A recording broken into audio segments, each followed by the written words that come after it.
नमस्कार, मैं हूं डॉक्टर प्रतीक शर्मा। मैं न्यूरोलॉजिस्ट हूं बंसल हॉस्पिटल में और ये बंसल हॉस्पिटल है सी सेक्टर शाहपुरा भोपाल में।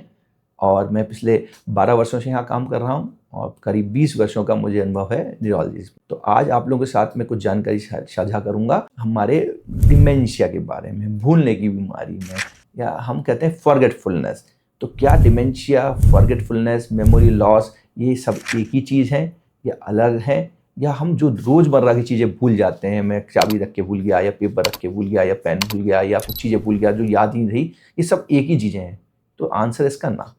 तो हम जो डिमेंशिया है वो भूलने की बीमारी है, जिसमें भूलना एक लक्षण है, एक सिम्पटम है, एक साइन है, और उसके अलावा और भी चीज़ें समाहित होती हैं, जिसके साथ हम लोग कहते हैं ये व्यक्ति का पहले से लेवल नीचे चला गया हो और उसके रोज़मर्रा की चीज़ों में वो उससे दिक्कत आ रही हो और उसके कॉग्निशन लेवल में डेफिनेटली डाउन हुआ। और कुछ 1-2 और कॉग्निटिव पैरामीटर्स होते हैं जिसको हम लोग कहते हैं कि कई वो नामों को भूल जाते हैं या चीज़ों को पहचान नहीं पाते हैं, तब हम डिमेंशिया कहते हैं। आमतौर पे डिमेंशिया 60 साल के बाद देखा जाता है, जिसका सबसे कॉमन प्रोटोटाइप अल्जाइमर डिसीज़ होती है, जो सबसे कॉमन टाइप है।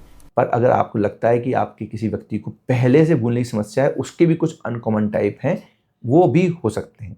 पर हर व्यक्ति जो भूल जाता है उसे भूलने की बीमारी या मेमोरी लॉस है या फॉरगेटफुलनेस है और डिमेंशिया, ये चीज़ें अलग-अलग हैं। और इसको हमको अब कब भी ऐसा लगता है कि हमको ऐसा लगता है कि हमारी चीज़ें कुछ डाउन जा रही हैं, हमारी मेमोरी में इश्यूज़ आ रहे हैं, तो अपने डॉक्टर से न्यूरोलॉजिस्ट से सलाह ज़रूर लें।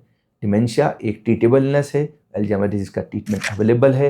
अब तो कुछ नई दवाइयाँ भी आ रही हैं जिससे उसको काफ़ी जो शुरुआती स्टेज में रोका जा सकता है। पहले माना जाता कि अल्जाइमर डिसीज़ की शायद ट्रीटमेंट उतना इफेक्टिव नहीं है, पर तब भी दवाएँ बेहतर थीं कि हम उसको कुछ ना कुछ तो बेहतर स्थिति में रोक सकते थे।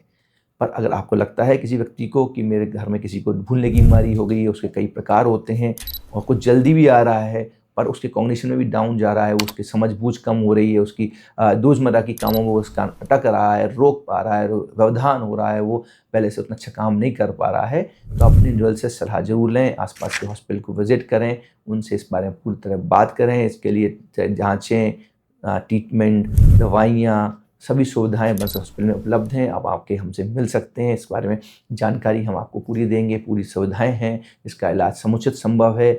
और अगर आपको ऐसा लगता है कि किसी को तकलीफ है तो हमें कॉन्टैक्ट ज़रूर कर सकते हैं। इस पर जाते-जाते मैं एक बात ज़रूर करना चाहूँगी, हर व्यक्ति दिन में आजकल लगता है कि मैं भूल जाता हूँ, वो शायद भूलने की बीमारी नहीं है, शायद हम वो मल्टीटास्किंग में ज़्यादा इन्वॉल्व हो गए हैं, बहुत सारी चीज़ें करना चाहते हैं और लगता है कि हमको सब कुछ याद ही रहेगा, उस कारण होता है। अगर ऐसा लगता है कि मैं बार-बार भूल जाता हूँ तो आपको नोट डाउन करें, एक डायरी मैनेज करें, इसमें ये लिखा हो कि हम आज ये करना चाहेंगे, फिर भूलते हैं और लगता है कि हम बिल्कुल ही भूल जाते हैं कि हम वो डायरी में लिखा फिर भी भूल गए और हमने माना नहीं कि हम डायरी में लिखी थी, तो शायद आपको डिमेंशिया की बीमारी हो सकती है। पर आमतौर पे जो मेमोरी लैप्सेस होते हैं वो ओवरवर्किंग, ओवरथिंकिंग और बहुत सारी चीज़ें मल्टीटास्किंग के कारण होते हैं।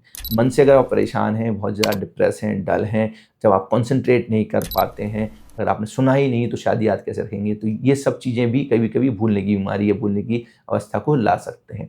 तो अगर आपको ऐसा लगता है कि कोई भी जवान, बूढ़ा, मिडिल एज को लगता है कि मैं भूलता हूँ या भूलने की मुझे समस्या है, उससे मेरे काम करना में दिक्कत आ रही है, तो एक बार हमें कॉन्टैक्ट करें। हम बंसल हॉस्पिटल में अवेलेबल हैं आपकी मदद के लिए।